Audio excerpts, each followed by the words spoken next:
Salam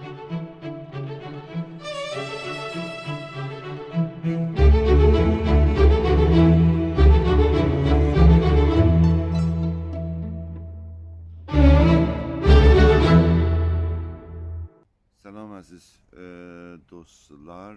Son zamanın hadisələri həm İranın içində və həm xaricdə və hətta bölgədə gəlişmələr, siyasi gəlişmələr və İran dövlətinin xaricdən sıxıntıda qoyulması və daxildə əsasən sıxıntıda olması bir müəyyən bir şərait meydana gətiribdir ki, bu hadisələrin sürət eləyə bilər Azərbaycana və xüsusən İran çapında Türk xalqının müqəddəratına təsir edici bir rolu ola. Ona görə biz bu hadisələri aktivistlərimizlə və olduqca xalqımızla araya qoyub və fikirlərimizi Azərbaycanın, ələlxüsus Türk xalqının İran çapında maraq və çıxarları əsasında yorumlama, analiz etmə və fikir ürətməyə qərar verdim və bu vasitə ilə biraz da sürətin, yəni əlaqələrin sürəti və bu imkan ki, hər kəs yəni görüntü vasitəsilə daha çox dinləyə bilir. Qərara gəldim ki, bu vasitə ilə YouTube ya başqa sosial medyanın vasitəsilə video görüntüləri ilə xidmətsiz olub və bu dediyim əsasda milli maraq və çıxarlarımızın əsasında hadisələri yorumlamaq, analiz etmək, ələlxüsus mənim fikrimcə strategik konuların haqqında mübahisə açmaq, danışmaq, geniş vasitədə mübahisə etmək onların haqqında çox önəmlidir. Hiss edirəm ki, Türk xalqının aktivistləri, siyasi aktivistləri içəridə və ya xaricdə hər nədənsə bəzi sıxıntı və saxıncalarla qarşı-qarşıyadırlar. Məsələ, hərəkatımızda təşkilatların güclənməməsi çox böyük bir hadisədir. Yəni mənfi yöndən bir böyük hadisədir.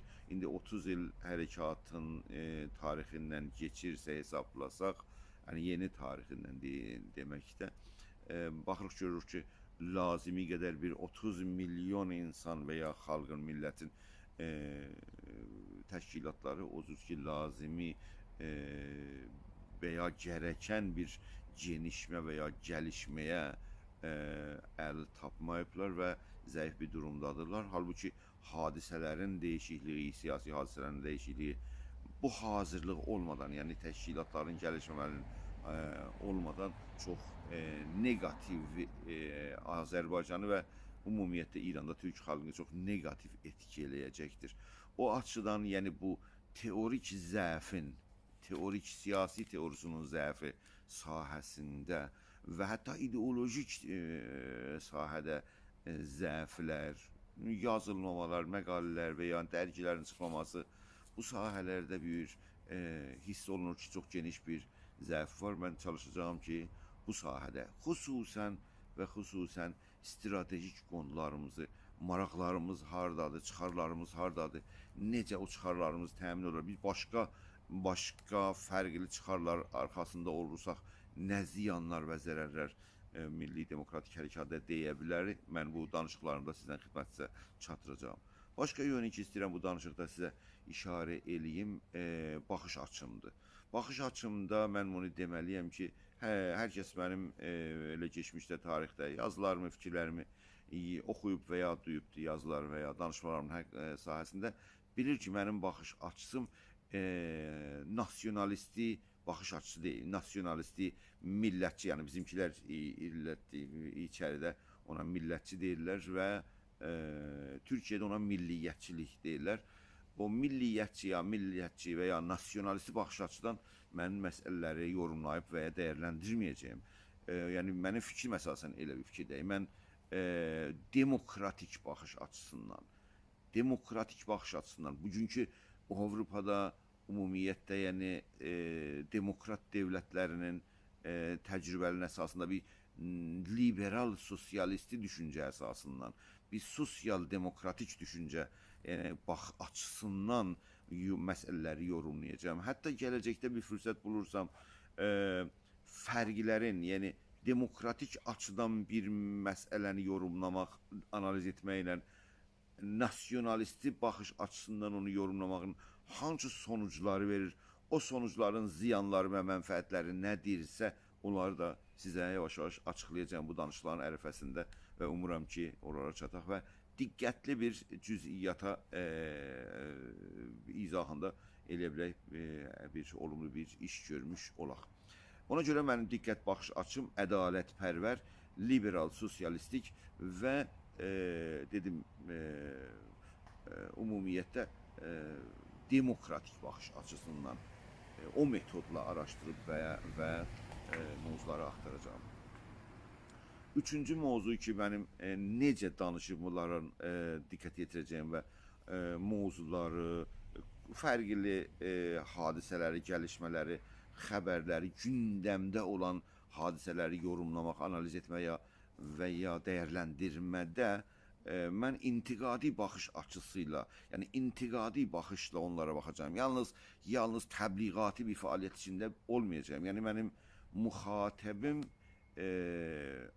müxatəbim desək, xalqımızın aktivistləri, siyasi aktivistləri və bu siyasi alanda fəaliyyət eləyənlər olacaq. Təbii ki, hər kəs öz baxışı və görüşü ilə mənim yorumlarımı bəyənib və ya bəyənməyə bilir.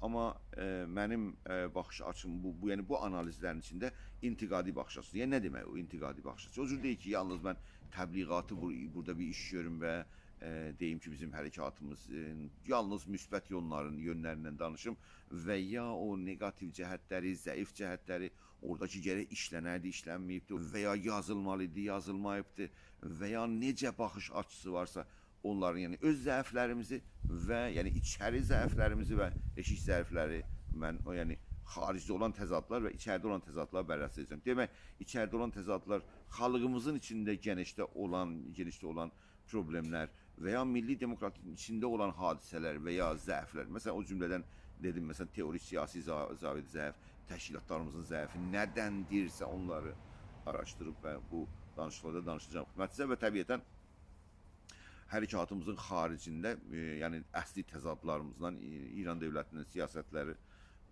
və ümumiyyətlə bizim xalqın qarşısında duran ümumi və mühüm əngəlləri, siyasətlərini araşdırıb və sizin xidmətinizə onlara yorum və analizi edəcəyim. Diqqət üçün təşəkkür edirəm və gələcək videolarda bir konuların adını çəkib və onların haqqında fikirlərimi sizə sunacağım. Umuram ki, olumlu və verimli olsun.